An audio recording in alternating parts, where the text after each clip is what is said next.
I'd like to record a quick trigger warning. There is a lot of bad jokes and crappy editing in this. Be warned, be safe. This video is not for all people. Alright. Hello. I am Miles Roller and I will be making Panis Quadratus. It is a Roman common bread found at Pompeii and other important sites. It originally contained parsley and was used for dipping in oil in soups. Today, we'll be making that at home multiple thousands of years later. So, to start, you need all-purpose flour, salt, sesame seeds, nigella seeds, poppy, and we would have anise, but we are not including that because we cannot find it. So, you want to start by getting 3 grams or 3 grams of toasted nigella, which we will toast ourselves. So 1 teaspoon, which is fine, of nigella seeds. We will be toasting these on our pan. So we will measure out 3 grams or 1 teaspoon of nigella seeds. Yeah. We are going to take the sesame seeds instead, and we're going to get 1.5 tablespoons of sesame seeds. We are also going to hand toast. Tablespoon. Put these in a pan. You take the pan and you take this to the oven. We will start to toast those until the sesame seeds are a light golden color. While that is toasting, we are going to explain some substitutions we have made. We have substituted 1 ingredient and omitted 1. We have substituted red fife flour with all-purpose flour, as it is easier to obtain in the United States. So, next, while we have to wait for those to toast. We are still letting the seeds toast, but while they toast, I'd like to take a second to talk about the other thing that we have. I have access to something called sourdough starter. Miss Y was generous enough to give me a bit of her sourdough starter, Dorothy. If not, you could have bought it from a store for about $20, or if you want to make it at home, it will only cost you your sanity, as you have to make sourdough starter by combining equal parts flour and equal parts water, and then you will let that sit in the air because it has to breathe. Then you will feed it daily for 7 to 14 days until it is ready to be used. You will take the sourdough starter and you will use as much as you need to create the bread. This is so hard that we skipped it and had to ask others for it. But now, seeds are ready. The seeds are now a light golden color. Me, again, the popping is not at all normal. I just slightly over-toasted them. As you can see. Nice golden color on those seeds. So, we're going to turn the oven off so they don't burn. Now, nice hot hand-toasted sesame and nigella seeds. Now, we will mix those in a bowl with the rest of the dry ingredients. 1 for your wet and 1 for your dry ingredients. We will be using these nice metal bowls. Now, take your dry ingredients and place them into one of your bowls. We will be putting them into this metal bowl right here. We will be taking the nigella seeds, the nigella and sesame seeds, putting those in. Smells good in here already. We will be taking those, mixing those with 10 grams salt, which we will also be measuring here. The way this one works is our electric scale. Take one of these bowls, zero it out. Now we will take a a teaspoon. We measure it out until we have exactly 10 grams of salt. 10 grams, right? Like that. Now, for the next part, we will be putting the salt in with our seeds. Take your salt, throw it in with your seeds. Now, we are to measure out the all-purpose flour. So, we need 650 grams of all-purpose flour. We're going to take our handy-dandy measurometer. Place that down. Hold on. We're getting this to 0. Hold, please. Never mind. Now you measure out your flour. We have 650 grams of flour. Take the flour, put it with the rest of our dry ingredients.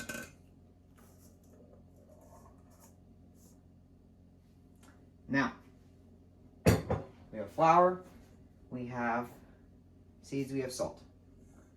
We take 3 grams poppy seeds, untoasted poppy seeds. Do not toast your poppy seeds. That is bad. That will set you back 3 grams of poppy seeds. You take 1 teaspoon of poppy seeds. These smell super good.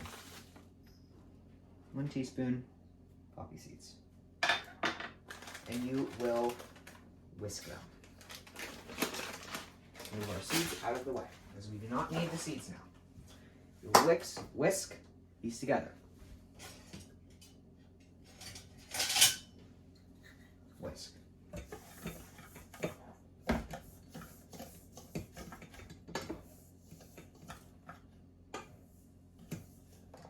You get them all mixed up in there. Do not let anything fall out. You want to preserve all that nice ingredients you spent your time finding. After you feel you've gotten it all mixed up, you can see those seeds in the flour. You will, in another bowl, take all your wet ingredients. This is where we take our pre-measured out 140 grams of ripe sourdough starter. Dorothy, you're going to become so big, such delicious bread. You want to make sure you have that exact bit. That exact 140. This is already pre-measured out for us. We're back with a spoon. Make sure you get all that sourdough starter as you spend all your sanity on it. Have all your sourdough starter in the bowl. Retire this measuring cup over there. Thank you, spoon. Thank you, Dorothy. Take 2 cups of water. Cup measurer. Any sourdough. You don't want to boil anything. You want to have some of that. 1 cup of lukewarm water. 35 grams of honey. Give me a moment while I retrieve the honey. Alright, we're back.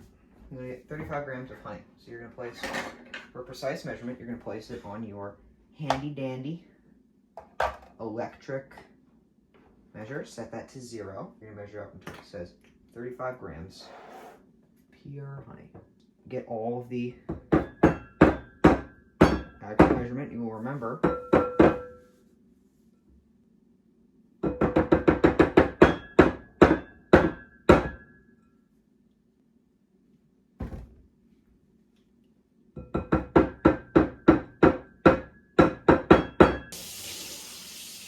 this. Now, I'm going to whisk it all together until it's dissolved and frothy. Now, when your thing is all dissolved and frothy, we take both our wet and our dry ingredients and we put them in our stand mixer. Let's take a better look at our stand mixer now. Take a better look at our stand mixer. We'll lift it up. pour in our wet ingredients. Future Miles here. I did this backwards. You're supposed to put dry in first. Now, we will pour in our dry ingredients. Now, to get perfect measurement, you go to your school-issued laptop and you pull out a timer. You pull out a timer and you will set it for 5 minutes. You set that. Future me here again. This is not in the video, but please lock your stand mixers. Please. And you start stirring. Start whisking. Make sure that you do not set it too high, as you will have an explosion of flour hit your face and you will be stuck in that. And don't mix too little, because that 5 minutes will go to nothing. So make sure you have on about a 3. That will mix. I will alert you. I will bring you back in 5 minutes. Alright, so it's been 5 minutes and we have dough. This dough is not ready to bake yet, though. Dough is not ready to bake yet, though. Good one. So, you want to take your station clear. This keep your station clear. You want to, all things out of the way. You take the dough out. You're going to cover and let the dough rest for 30 minutes. Then stretch and fold the dough. New bowl. We have new bowl to put the dough in. Make sure your hands are all washed, as mine are. And you're going to take your dough, all of your dough. You're going to pick it up, put it in, make sure it's nice in there. And now, I'm going to cover it, top of the dough. Let that sit. It will rise. So we are going to wait for 30 minutes. Then we're going to stretch and fold the dough out. We're going to wait another 30 minutes. And then we're going to do a second round of stretch and folding, and then we're going to let the dough rise by 75% for about 5 hours. Future me here again. I forgot to record me stretching and folding the dough, but I will have the after 5 hours one. Alright, hello. We're back. So we have our dough. Dough like this. You gotta need it to be ready. Not for the faint-hearted. Sorry if you also hear my family in the background. They're eating dinner. As I am prepping the dessert. That's what this is now. Alright. So now you're gonna have to get this to about 9 to 10 inches in diameter in a ball. Hi, it's the idiot here again. I just measured with a tape measure to get to 9 inches. Oh. I'm probably gonna cut away and tell you what I messed up on. Hi, it's me cutting away and telling you what I messed up on. Mine didn't rise as well, so we might not have the best product at the end. You want to make sure yours rises until how much it's needed. I had to cut it a little short to get the deadline. Yeah, be careful with bread. Bread is a science. Here, so let me just go get something to measure this out. Alright, so just to come back, we want to make sure you have it about 9 inches. So right now we have this about 9. Now, I'm going to take this, I'm going to place this onto a parchment paper on a like 15 by 15 inch thing. You're going to put this. Me here again. Don't lift bread like this. It ruins it. Okay. Place it down. This is on a 15 by 15 parchment paper. I'm going to take a damp cloth now. So we're going to get cloth. Fuck out of here. Now I'll put this under the sink, and it's damp now. So we're going to take the damp cloth, put it on here. We have about 2 hours of final proofing. I will check back with you there. I haven't gone clinically insane yet. Alright, we're back. We understand the objective. We need to flour it. I'm probably gonna go correct myself really fast. Oh, I know myself way too well. You don't own an air fryer, do you? Powder. Alright, we're back. We have the bread.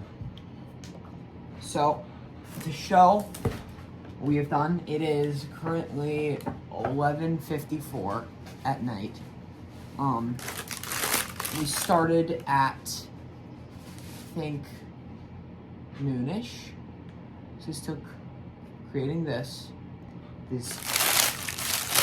masterpiece of a bread right here. Took 12 hours.